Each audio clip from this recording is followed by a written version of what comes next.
Oh, bonsoir.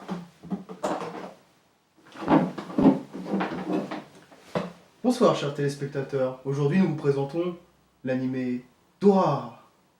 Bonne soirée.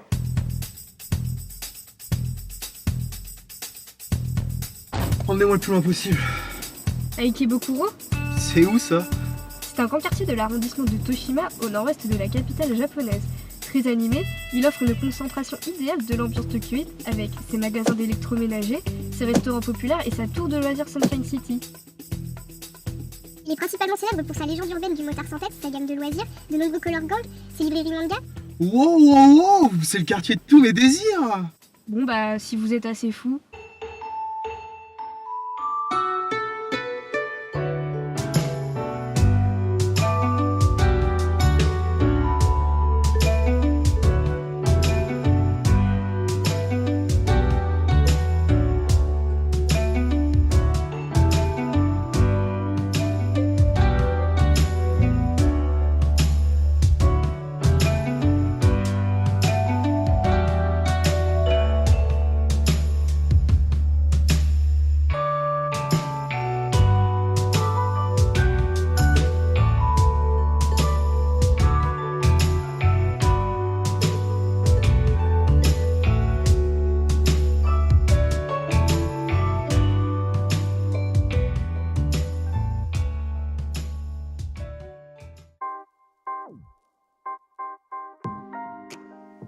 Dorara, à la base, c'est 3 tomes en light novel, édités entre 2004 et 2014 par ASC2I, et créé par Ryugo Norita et Suzuhito Yasuda. En France, il a été édité par Offelb, connu notamment pour SAO et Re:Zero. Dans la franchise, on a aussi 2 jeux vidéo, un sur PSP et un sur PS Vita, une série de mangas adaptée en 2009 et éditée en France par Square Enix, et enfin, ce qui nous intéresse, la série animée éditée entre 2010 et 2016 de 3 saisons de 60 épisodes, qui est notamment disponible pour ceux que ça intéresserait en streaming sur Wakanim.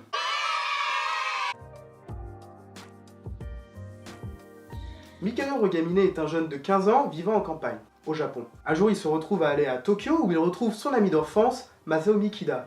Celui-ci l'avertit de 3 dangers potentiels à Ikebukuro, un barman pris d'accès de colère,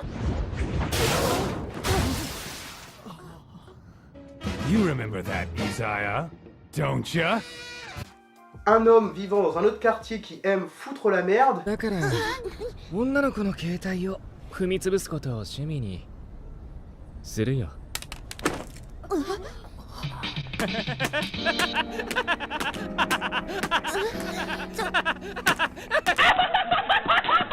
et les Dollars, un gang dont personne ne sait qui sont les membres ni leurs intentions.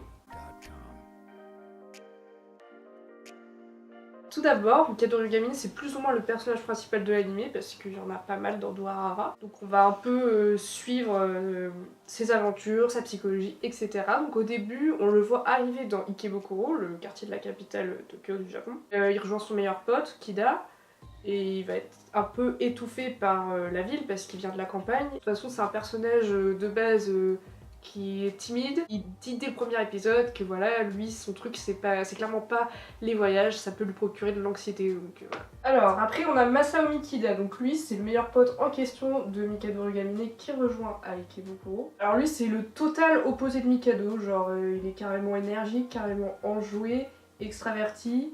Contrairement à Mikado qui est très discret. Bon, au début, on n'en sait pas tellement sur lui dans l'animé, on le voit en tant que personnage, enfin, je dirais pas secondaire, mais on va dire ça comme ça. On en saura bien plus sur lui à la suite, et pour un gosse de 15 ans, c'est qu'il a un passé plutôt chargé. Donc le troisième personnage, il s'agit de Anri Sonohara. Elle, au début, elle est plus ou moins introduite comme personnage secondaire de l'anime. Clairement, c'est un peu la potiche, la 5e roue du carrosse, enfin, la meuf qui sert à rien. Puis au final, en fait, vous allez vous rendre compte si vous regardez l'anime que c'est carrément le moteur de la saison 1, en fait, elle est très très importante. Donc au début, on voit que c'est une connaissance de Kida, donc il la présente à Mikado.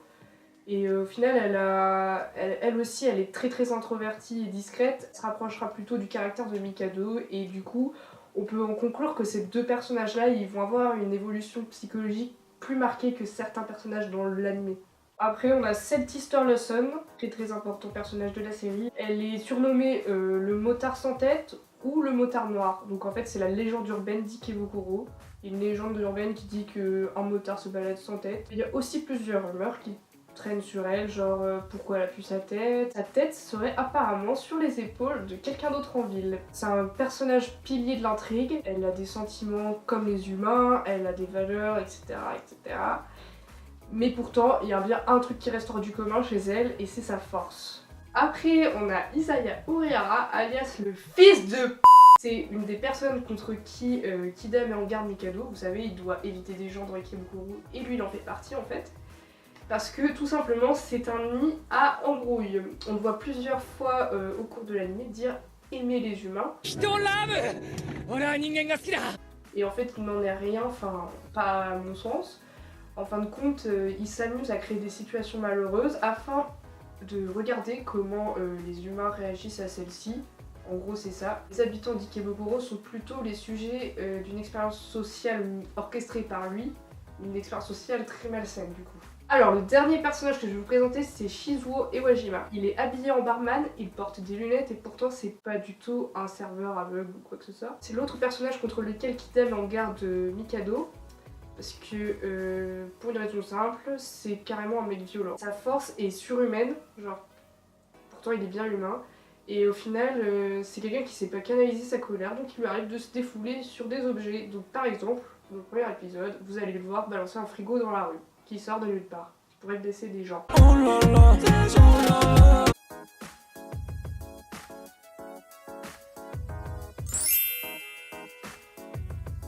Maintenant, je vais vous parler des mythes et surtout de la légende urbaine de Saika. Saika en japonais, ça veut dire fleur pleine de couleurs, ce qui n'a rien à voir avec l'anime, puisque Saika d'Ordorara, c'est une épée. Quand on est coupé, on est contrôlé, et le porteur de cette épée peut vous contrôler à sa guise. C'est une forme purement japonaise de mythe, par le sabre et aussi par la référence historique au personnage Suzuki Magoishi. Cette légende urbaine est ici pour rappeler que malgré l'ultra-modernisme et l'ultra high-tech présent à Tokyo et dans le quartier d'Ikebukuro, cela reste quand même une ville empreinte de traditionnalisme japonais puisque c'est le cœur du Japon, c'est sa capitale. Ensuite, en deuxième partie, nous pouvons parler des légendes urbaines hors du Japon. Les Dullahan, dont celle-ci fait partie. Un Dullahan, c'est une fée qui vit en Irlande, symbole de la mort puisque c'est une femme en décomposition, sans tête et quand on la voit, on meurt. C'est un peu l'équivalent des Shinigami au Japon.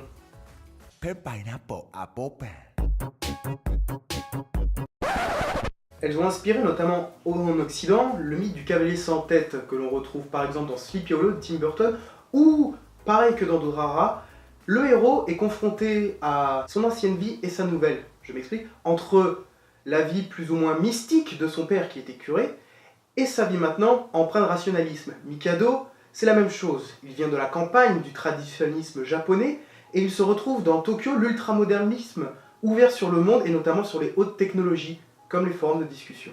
Alors pour vous parler un petit peu de la vie urbaine, Durahara, l'histoire, elle s'inscrit clairement dans tout ce qui est relatif à la ville. Peut-être l'occidentalisme, puisque au Japon, la ville, elle est plus occidentalisée, plus modernisée que la campagne qui est beaucoup plus traditionnelle.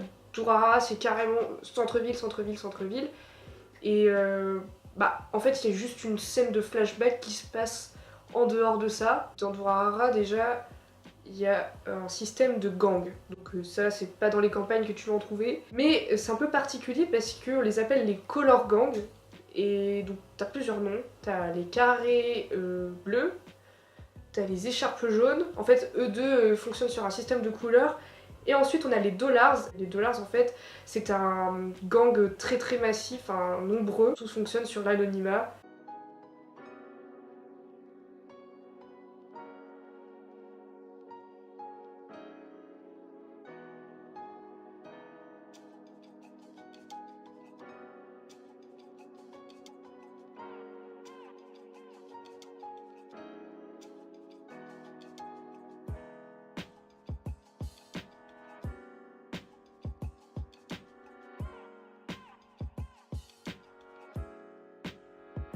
Il y a un petit détail aussi qui est particulier dans Durahara, c'est qu'en fait, quand on a une scène de foule, de rassemblement, Si on veut se concentrer sur une scène avec les bons protagonistes, les personnages autour vont être grisés.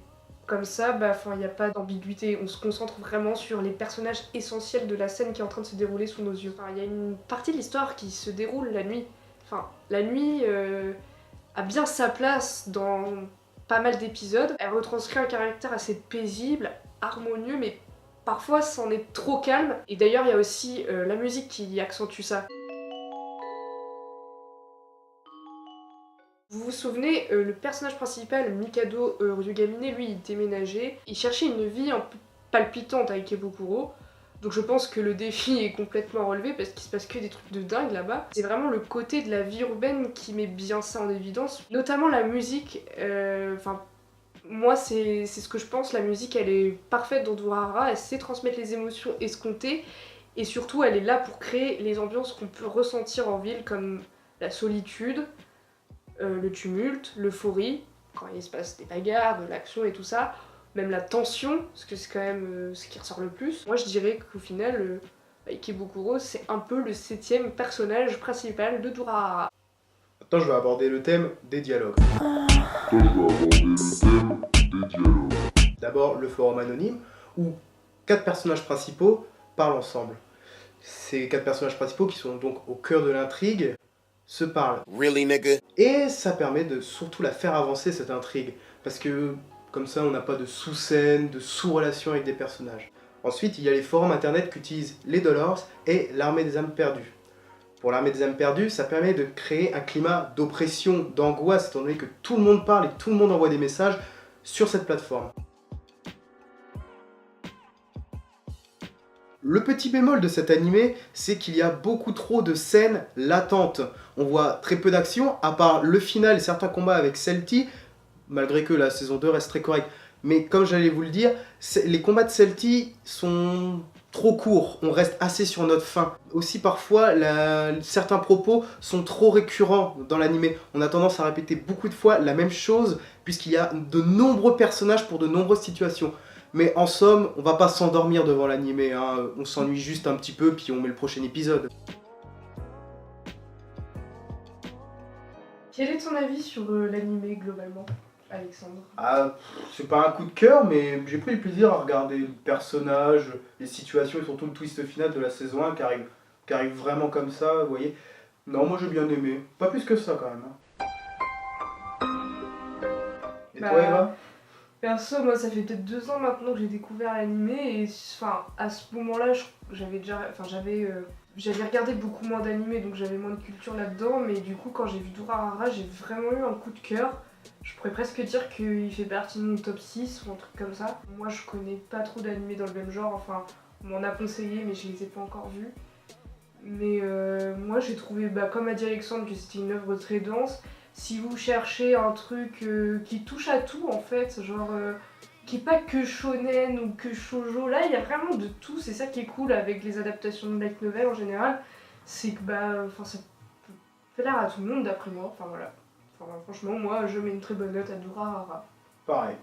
À la prochaine vidéo. On se fout de votre gueule. T'es pas poli Alexandre. Non, j'ai fait un clin d'œil. Allez. C'est quoi le prochain qu'on fait?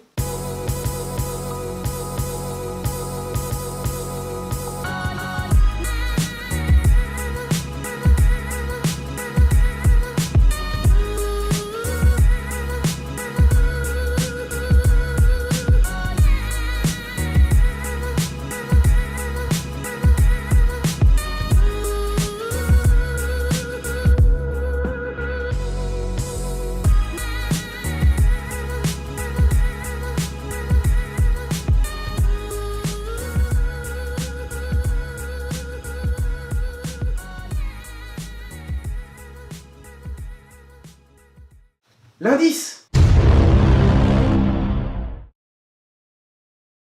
Je ne suis pas névrosé, je suis ce qu'on appellerait quelqu'un de différent. Arrêtez de pleurer, ça me met mal à l'aise. Attends, je joue bien ou pas? Bah non. En fait, la base, elle est pote, les connaissances de Kida au lycée. Non.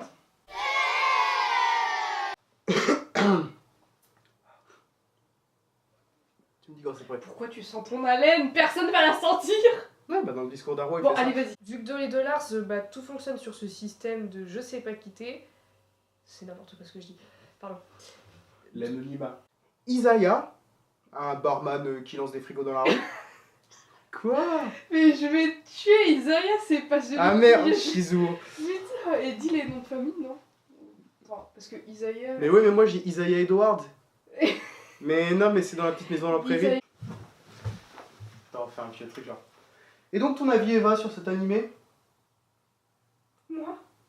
Est-ce que je peux avoir un verre d'eau parce que j'ai la gorge un peu... je te la porte. Mon chou. Mmh. Elle est trop chaude. C'est vrai? Ouais. Bon, on n'est pas dans une critique culinaire de l'eau ou je sais pas quoi. C'est une critique d'animé.